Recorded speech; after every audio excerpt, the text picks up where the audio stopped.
Hello and welcome to another episode of Game Theory, the #1 DraftKings prep show in all of the land. I am your host, Monk, aka the Monk Matician, and in this very episode, guys and girls, we are going to be breaking down all 13 fights coming up this Saturday, UFC 277, from a DraftKings statistical perspective. Now, before we get into it, guys, please like the video, subscribe to the Monk Maddox channel. We are, I think, 2 subs away from 350, so let's be sure to hit that and get well on our way to 400 before this card starts on Saturday. Also, be sure to check out the MMA Engine, me, Brady, Wheezy, and Lou, giving you, let's see, content several times a day, every single day before every single UFC card. So be sure to check that channel out. Hit that bell so you'll never miss a thing. Always be prepared for every single UFC card. And lastly, guys, if you play DFS of any kind whatsoever, be sure to check out teamriseorfall.com. We have experts in every single sport, from baseball to MMA, football's coming back, all the way to esports. Be sure to check that out. We got tons of people in the Discord giving advice, sharing winning tickets, etc. So be sure to check out teamriseorfall.com. Use code MONK, MONK, and save yourself $10 off a subscription today. Now, other than that, guys, stick around to the end of the video. We will be going over CM Monk's picks for UFC 277. Hopefully, I will not forget. I've been on it the past couple weeks, so let's keep it that way this week. And without further ado, guys, let's get right into the first fight of the night. Coming up, UFC 277 this Saturday. I don't even know where it is, so I was going to say, I think it's probably in Vegas, but who knows, right? Who really knows? It's all the same once you close that octagon door. First fight. Orion Cosce going against Mike Mathetha, aka Mathetha. I don't know. We'll just call him Blood Diamond like everyone else does. Orion Cosce and Blood Diamond. This one's going to be at welterweight. Guys, there is not a lot to pull from here. Both guys 0-1 in the UFC. Blood Diamond definitely did not look good in his first fight. His opponent, I believe, was it Jared Gordon? Let's scroll down. Jeremiah Wells, sorry. Jeremiah Wells runs around the octagon, falls down halfway through. Mathetha rushes him, but doesn't really know what to do, and then is on his back for the next 4-ish minutes before he gets choked. Scored 0.11 points a minute and allowed 4.44 points a minute. Cosce on the other side, tons of points in his fight. 3.9 points per minute scored. 3.23 given up. He gave up over 100 in his loss.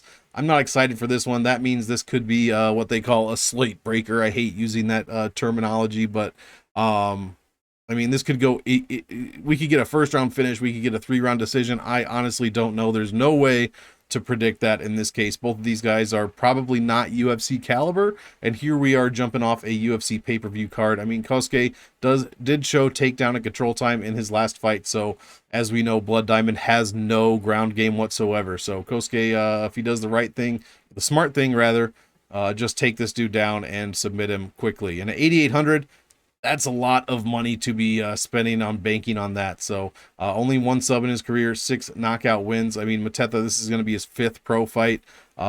His strength of schedule isn't very good. You want to see these numbers above 70. 70 to 75 is good. We are in the 60s and a 47 strength of defeat. But look over here. Cosce has one of the worst strength, maybe the worst strength of schedule on the entire card, guys. 42% opponent win percentage in his last 5. His opponents are 42 and 57. A 47 strength of schedule, 37.93 strength of defeat. Bad. Bad, bad, bad. I don't know how you could make a play on this one. Wow, is that actually his projection? It sure is. 70 points in a decision for Mathetha, because he scores 0.11 points per minute. I mean, obviously, you would probably have to pick Cosce, but then again, you're paying $8,800 for him. So I would tell you to just fade this fight totally. However, like I said, one of these guys could come out and bust the lineups if they get an early finish. This one is so unpredictable, so high variance. I really don't know what advice to give here, except don't go crazy on 8,800. I would probably just temper expectations for this one.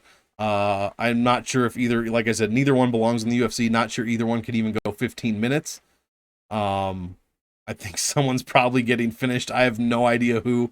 My head says Orion Cosce is going to win, but I'm not paying $8,800 for him. So that was not a great breakdown, but that's such a high variance fight. I don't know what to do on that one. Probably I don't know, man. Maybe Mathetha can bounce back, so just get a little bit of each in your lineups. That's what I would say. Nicky Gums, Nick Negumereanu, we're calling him Nicky Gums, going against Ihor Potieria. We'll just call him Ihor. 3-1 is Negumereanu, $7,800. There's no way I'm paying up $8,400 for this first time DWCS guy. I know Nicky Gums only scores 2 points a minute, allows 3.48. But he is 3-1 in the UFC. Ihor in his Dana White Contender Series fight scored almost 6 points a minute, gave up over 4, however. Yeah, there's no way I'm taking Ihor on this one. His strength of schedule is dog shit, 50s across the board. Is 20-2 professionally, but I'm pretty sure he's fought all cans. This guy's strength of schedule is bad, as we just said. Nicky Gums not good either, though. 58 strength of schedule, 61 overall. Has beaten UFC caliber guys, question mark, Alexa Kamer, Ike Villanueva, and Kennedy Nchukwu is probably his best win. And that was a split decision where he scored 70 points. Yeah, I'm going to say Ihor is probably a fraud. I don't know what he's going to do against Nicky Gums here. Who's the other guy that's possibly fraudulent? I'm sure, the guy fighting Dontel Mays. Yeah, do your tape study on Ihor here. I'm going to be leaning. This is going to be dog or pass for me. 7,800. Give me Nicky Gums, the guy that is 3-1 in the UFC. Ihor's going to have to show me Ihor. I'm sure I'm mispronouncing that, but he's going to have to show me what he's got before I roster him at all, because I'm thinking he is pretty fraudulent at this point. So give me Nicky Gums in that one. We'll keep it short. This one, another short one. This might be one of the worst pay-per-view cards I've seen in quite a while. It is not good, to say the least. Ji Young Kim going against Jocelyn Edwards. Kim is 3-5 in the UFC. I'm pretty sure she is 1-4 in her last 5, with losses to Antonina Shevchenko, Alexa Grasso, Molly McCann, and Priscilla Cachoeira. You know, nobody that's terrible, but no world beaters in that list either. The wrong Shevchenko, first of all. 7,900. I don't even know what to do here. It is a women. Actually, this one's at women's bantamweight, I'm pretty sure. So scratch that. 2.76 points a minute for Kim. She allows almost 380, not quite 80 when she wins, gives up not quite 79 when she loses. Edwards on the other side, $400 more, only scores 2.85 a minute, gives up 3.5, 88 when she wins. She's also 625 over her average salary. In fact, both of these women over their average salary. Definitely not a fan of that. Huge red flag here. Yeah, Kim has scored over 90 points, or over 110 once, and less than 90 in her other 2 wins. Let's see here. Edwards has put up over 90 once. Edwards giving up 1.75 points a minute in takedowns and control time. Meanwhile, Kim scoring next to nothing in those categories. This is a bad fight, you guys. Very bad. Strength of schedule is all Kim. Actually pretty good. Over 70 in every single category, while Jocelyn Edwards is in the 60s here. Edwards only 2-2 in her last 4, or first 4 in the UFC, with wins over Yanan Wu and Ramona Pascual. Losses to JRC, not a good look, and Carol Hosa here. Man, someone's gonna have to win this fight. I wouldn't put any money on it if I was you, but I'm not, so you guys do whatever you want. How am I playing this for DraftKings? I'm not playing this one in DraftKings. This one probably goes to decision. Probably. Yeah, I'm big pass. I'm taking a stand here. Big pass on this one. I don't see any upside to either of these 2 women. I mean, unless one of them gets a knockout. Has that ever happened in the last 5? Kim beat Nadia Kassem in the 2nd round via KO, but no finishes for Edwards yet. So, big pass. Big pass. Michael Morales going against Adam Fugitt. We'll keep this one short. I have no stats for Fugitt. He is 8-2 in the UFC. Let's look at his strength of schedule. It is dog shit. Less than 50 opponent win percentage. 51 strength of schedule. 58 strength of victory. Very, very bad numbers for these guys here, or for Fugitt, I should say.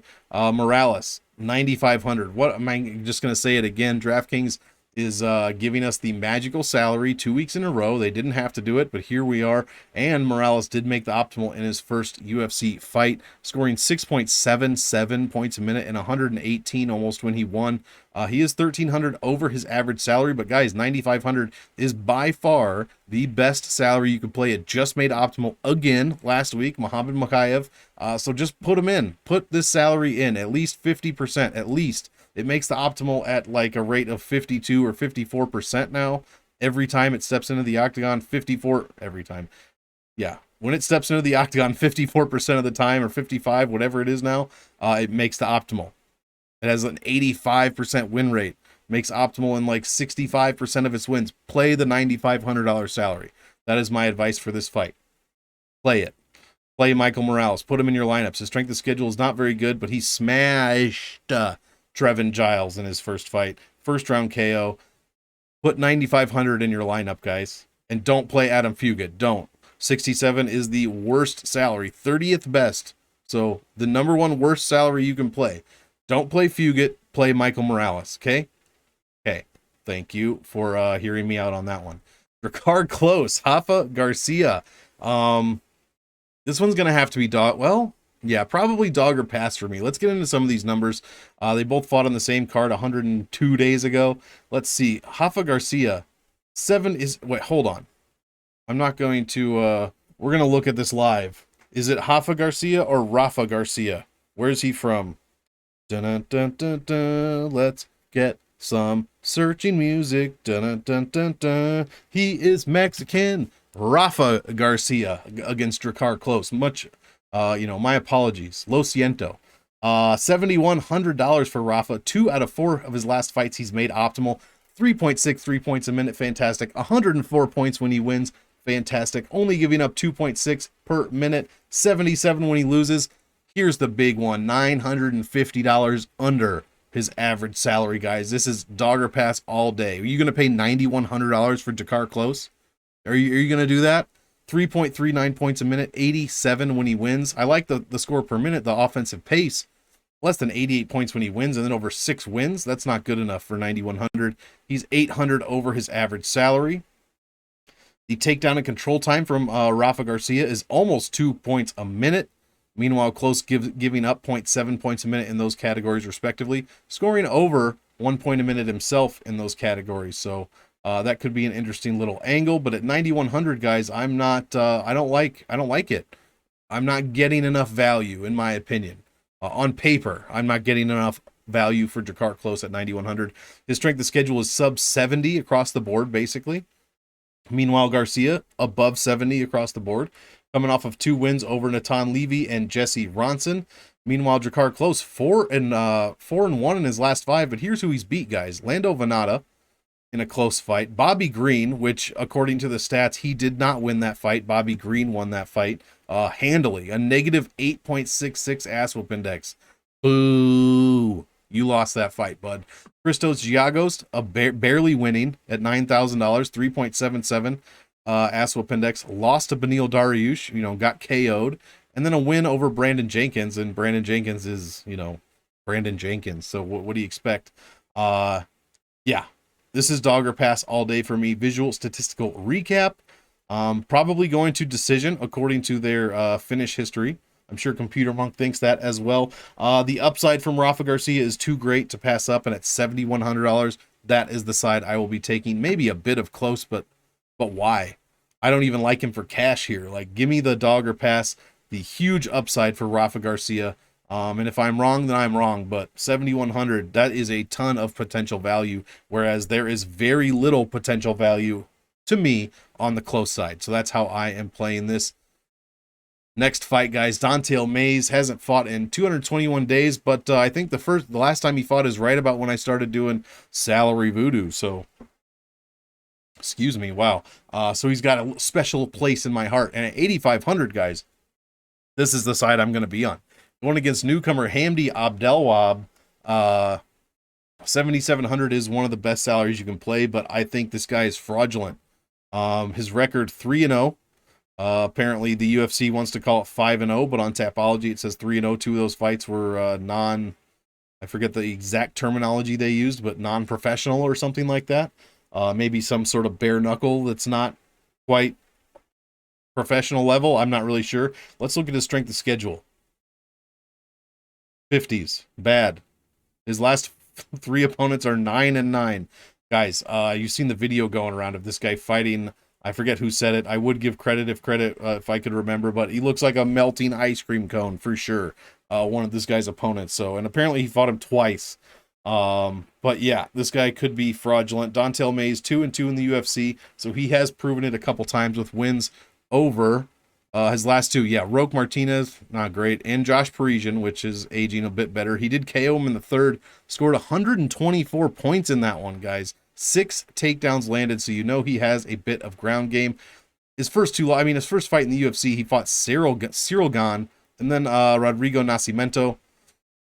I mean, too difficult. Obviously, Cyril Gane, very difficult, and Rodrigo, a bit difficult as well. No Cyril Gane, but I bet this one finishes inside the distance. I'm beyond the Don'Tale Mayes side 100% here. Not 100%, but I mean, if I'm picking a side, I'm picking Don'Tale Mayes. I guess maybe a little Hamdy just because of the salary voodoo, but he seems fraudulent, and just like Ihor, I'm going to have to see it from him before I do. I mean, I'm going to have to see it against Don'Tale Mayes before I put him in any kind of meaningful lineups. Mayes only 250 over his average salary, so give me the dart throw here. Not even so much a dart throw, but like I said, Hamdy seems like fraudulent. So unless he catches Mayes, then I will be impressed. But until then, give me Don'Tale Mayes. I'll have very minimal amounts of the hammer in this one. Next fight, Drew Dober going against Rafael Alves. Let's get some music back while we search where Rafael is from.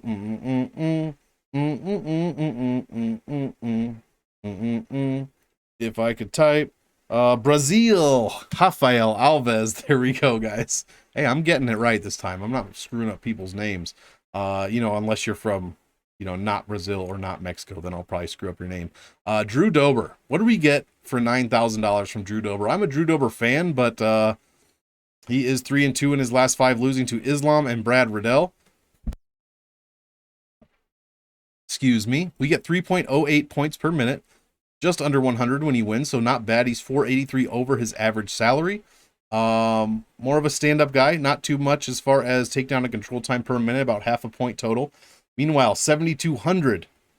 What do we get for Rafael Alves? 1.55 points a minute, not good. 92 when he wins, and he's 100 over his average salary. Interesting. We get no takedown and control time points from him at all, while he gives up almost 1.5 points in those 2 categories. So you would expect this to be a stand-up battle, I guess, but Alves does have 8 subs on his record. He's subbed 8. Wow. 8 sub wins professionally, 6 sub losses.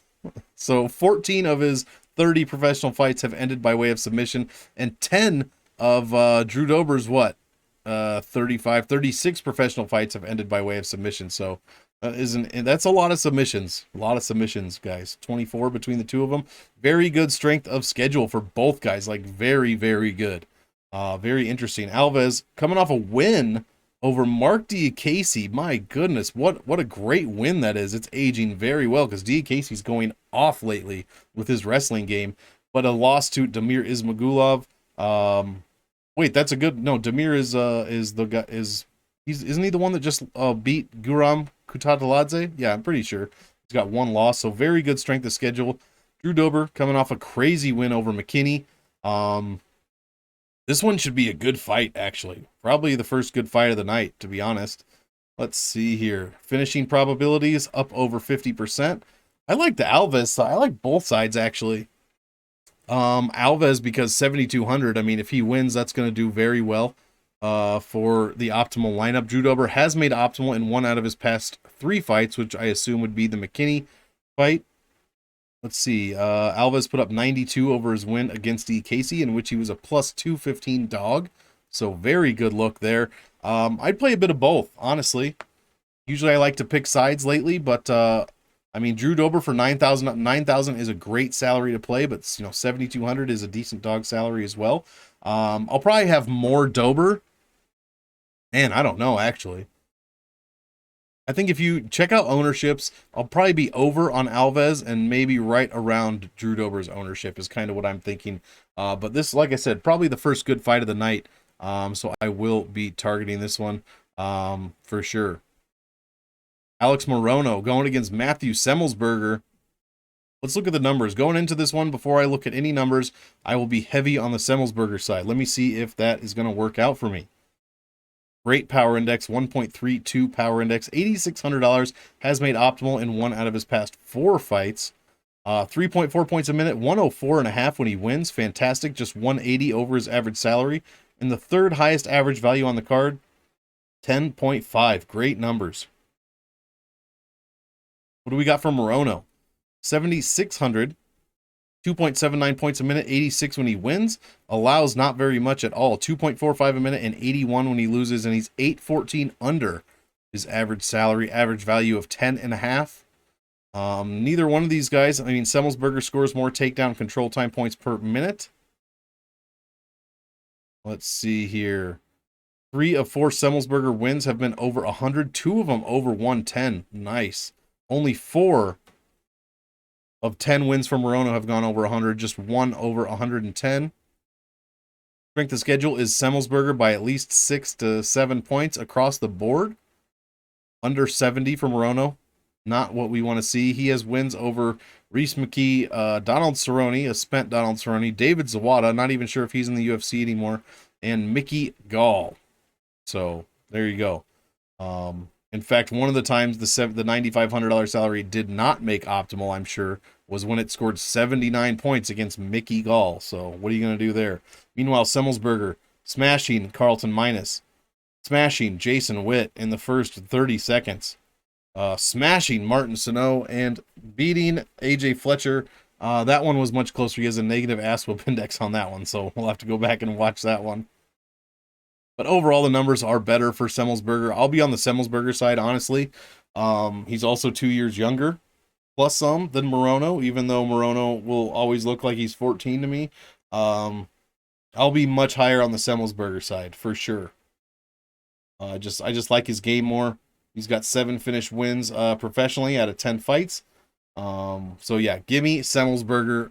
Morono, if he wins, it's probably going to be by decision. Not interested in that score whatsoever. He puts up 82 per decision win, 56 per split decision win. So give me Semelsberger on this one. Ankalaev going against my guy, Anthony Smith. That's right, it's Anthony Smith Fight Week. Omaha Stand Up, 402, Stand Up, Anthony Smith. Let's go, baby. I will be cheering my heart out for this guy, my lion heart out for this guy this weekend for sure. $6,800, you're getting a steal. $1,136 under his average salary. What are we getting? Just 2 points a minute, but 93 when he wins. He gives up a ton of points, unfortunately. 4 points a minute. 118 when he loses. Let's see, 11-6 in the UFC, so 6 of 11 wins over 95. Let's see, 5 of them over 100, and 2 of them over 110. Going against Magomed Ankalaev, I will be rooting hard for Smith, but man, this is probably going to be a tough one. 9,400 for Magomed Ankalaev, the second best salary you can play statistically. He's just 211 over his average. 3.32 points a minute, 93 when he wins. So that is not even 10xing his salary, guys. Something to think about. His defensive pace is stellar, the number 1 pace on the card, allowing only 1.31 points a minute, 68.61 when he loses, and obviously only the 1 UFC loss here. This is going to be a tall order for Anthony Smith, I'm not going to lie, but I'd be cheering my balls off for this guy, for sure. I don't know if that's actually going to help him, but I will be cheering my balls off for Smith here. But that's not what you're here for. You're here for unbiased DraftKings information. So right off the bat, Magomed scores way more than he gives up. Anthony does not score a ton, and Magomed's defensive pace is fantastic. His takedown defense is 85.7%. His strength of schedule is a bit worse. A bit lower, I should say, than Anthony Smith. Both guys very good, well over 70. Ankalaev in his last 5. It just froze up. There we go. What are you doing, computer? Ion Kutalaba twice. Yeah, that whole thing. Nikita Krylov, Volkan Oezdemir, and Thiago Santos. Dispatching all of them by unanimous decision, with the exception of Kutalaba, and that's why he's not scoring very many points, guys. Meanwhile, Smith coming off 3 in a row. Devin Clark, Jimmy Crute, and Ryan Spann absolutely demolished Ryan Spann. Fantastic there. Love to see that. Nothing against Spann, but I just love when my guy Anthony Smith goes off.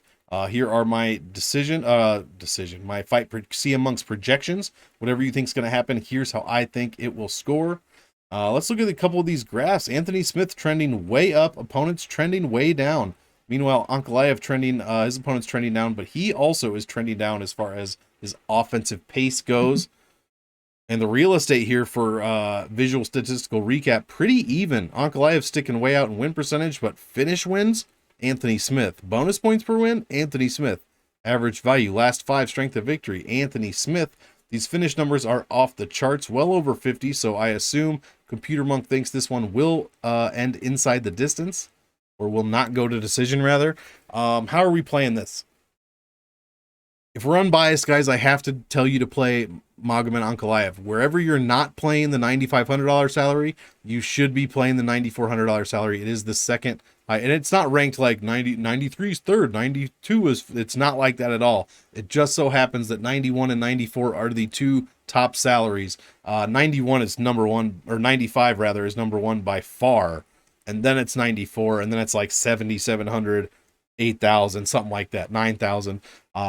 So there are a few higher end ones, but wherever you don't play 95, play Magomed Ankalaev. And wherever you do play 95, maybe think about playing Anthony Smith a bit there. Because if he wins this one, 6,800 is going on the optimal lineup. We had 2 people win their fights and score less than 80 points last week that were on the optimal lineup. So that is not unheard of at all. 6,800 with a win here.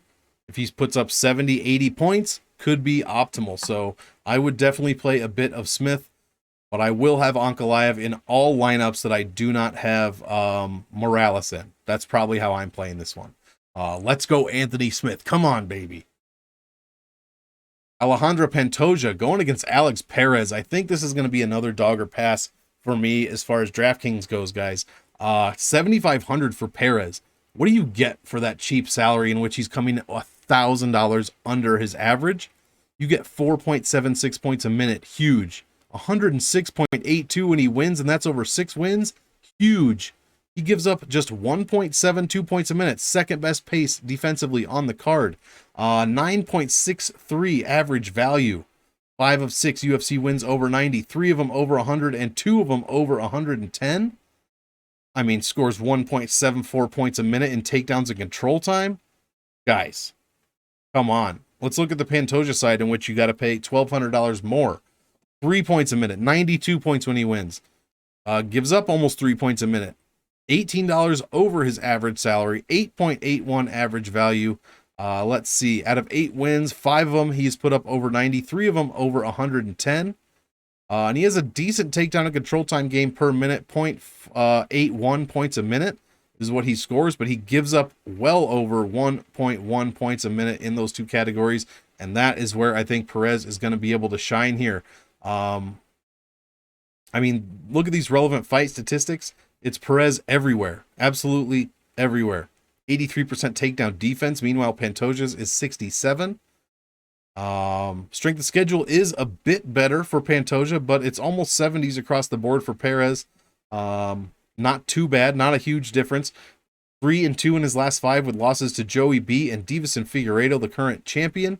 Meanwhile, Pantoja 3-2 in his last 5 with wins over Royval, Kopp, and Schnell.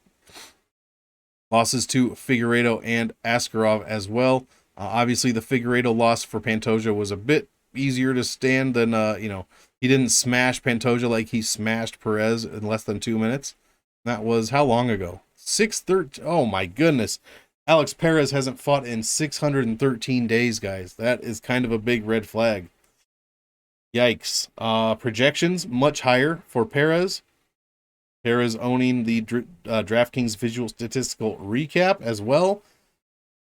Man, the upside for Perez is fantastic. All of the numbers, I love on the Alex Perez side, except for the time since last UFC fight. Almost, what is that, 21 months, 20 months? That is a ton of time off. Meanwhile, Pantoja, he's been off for almost a year as well. After that Brandon Royval win happened last August. So both guys, a lot of time off. But the salary differential is humongous here. I still think it's dog or pass. Maybe a bit of Pantoja is what I'll play, but I'll have much more Perez, and I'll probably be over the field on Perez as well. That's how I'm looking to play this one. The DraftKings upside is too great. Derek Lewis going against Sergey Pavlovich. My goodness, this is probably a must play. Probably close to 100% rostering. $8,000 for Lewis. He is the underdog. Scores only 1.9 points a minute. Only 81 when he wins, guys. Can you believe that? 81 when he wins. When he wins, oh, you're like, oh, what about when he KO knockout? What about when he knocks people out, if I could speak? Only 93.5 points, guys. That's it. 93.5. Look at this. 39 points in decision win. 48 points in the split decision win. Derek Lewis does not score well. Unless he gets a first round knockout, 90 bonus points, he's not going to score 90 points. So if you think he's going to get that first round knockout, put him in your lineup for sure. He's also 193 over his average. I, however, will be on the Pavlovich side. The DraftKings upside is way, way better. 5.22 points a minute, the highest pace on the entire card. 108 when he wins. This is over 3 UFC wins. Gives up also 108 in his 1 UFC loss. 650 under his average salary, and a better value than Lewis of 1.6 on average. Yeah. This is someone's getting knocked out. Neither of these guys are going to decision. I mean, Lewis can, for sure. I think he's been to decision, let's see, 4 times in the UFC. He's 4-0 in those decisions. But Pavlovich, I mean, I'll be on the Pavlovich side. Yeah, close to 100% roster for this one. I will be heavier on Pavlovich, maybe like 70-30. Because I personally think Pavlovich is going to get this done. In fact, I'll be even less than that on Derek Lewis, man. I think Pavlovich gets this done, so why would I play Lewis? He does not score well. I don't think he's going to get the first round knockout, but I will have him in at least 20-25% in case he does, because I'm not a freaking, I'm not Miss Cleo over here. Call me now, and I'll tell you that Derek Lewis is going to lose. I'm not Miss Cleo, so I can't do that. You old heads know who Miss Cleo is. You young guys, just Google it. Google Miss Cleo. You'll thank me later. Also, she'll help you with your love life, guys. Worked for me. It can work for you. Pavlovich coming off 3 straight wins against Gome, Maurice Green, and Shamil Abdurakhimov. Obviously, Shamil was the best opponent in that group. His first fight in the UFC. Welcome to the UFC. Please fight Alistair Overeem. So that wasn't very fair at all. Derek Lewis coming off a knockout loss to Tai Tuivasa. A brutal, brutal knockout loss to Tai Tuivasa. But we're not fighting in Houston this week, so maybe Derek Lewis can get that dub. Upcoming fight projections, much, much higher for Pavlovich, as you would expect. The visual statistical recap, much better for Pavlovich, as you would expect. And also, as you would expect, tons of finishes here. No way Computer Monk thinks this one finishes or goes to decision. Again, I'm going to be on the Pavlovich side, guys. He scores more per minute in knockdowns so far in the UFC than he does in striking, which is awesome. But give me Pavlovich, man. I think, a ton of Pavlovich. 60-20 is probably how I'm about where I'm going to be here. 50-20, something like at least 50% Pavlovich, and then 20-25% Lewis in case he gets that first round bink. But if he doesn't, he's not going to score well. He's just not. That's just not going to happen. Co-main event of the evening. Hit that like, hit that subscribe on the channel, and I love you so much for it. You guys are killing it. Brandon Moreno, the rematch against Kai Kara France. Apparently, this is for an interim belt, which makes no sense. I guess Figueiredo has a hand injury, so Dana White just loves doing these interim belts. I have no idea why, guys. So yeah, it's a number 1 contender fight. I don't know why we can't just be comfortable calling it that. Brandon Moreno, Kai Kara France. Let's start with the Moreno side. What do you get for $8,900? Very expensive this week. 2.94 points a minute, 91 when he wins. Very good defensively, but he is $1,125 over his average salary, but average value of 9.77. Let's see, 5 of 7 wins over 90, 2 of them over 100 and 1 over 110. Not bad, not great. Scores exactly 1 point a minute in takedowns and control time. Let's see how that matches up with Kai Kara-France 7,300, who's made the optimal in 2 out of his past 3 fights. Scores 3.1 points a minute, 85 when he wins, 1,200 under his average. So if you're on the Kai Kara-France side, this is your week to play him. 8.53 average value. Let's see, out of 7 UFC wins, 3 of them over 90, or 3 of them over 100, 2 of them over 110. So not bad. No takedown and control time points per minute, and gives up half a point in those 2 categories combined. Let's see, strength of schedule is off the charts for Moreno. 83.5, 81 strength of schedule. I mean, 91 strength of defeat. Fantastic numbers. Probably the best strength of schedule on the card, to be honest. And Kai Kara-France over 70 in every category. That is very good, but just doesn't even come close to Brandon Moreno. Kara-France, the best takedown defense on the card, 86.84%. That will be put to the test. Let's see, and of course we don't have him on here, guys. Let's do something a little bit different. Let's check out the last fight between Brandon Moreno. Don't mind the characters on the right. Brandon Moreno. Oh yeah, whatever. So what if I fat fingered the nickname? All right, let's go down to the Kai Kara-France fight. Moreno outstruck him. It was a 3-round decision. Moreno was 7,700, which makes Kai Kara-France 8,500. No takedowns landed at all.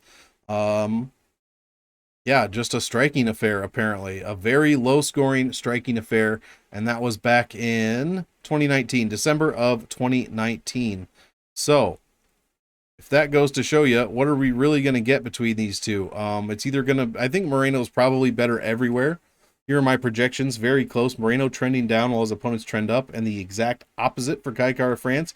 But he did, decapitate Cody Garbrandt 2 fights ago, so that very much helps his numbers a ton. I think this one probably goes to decision, and if it doesn't, if this one does finish, I think it's Moreno on the finishing side for sure.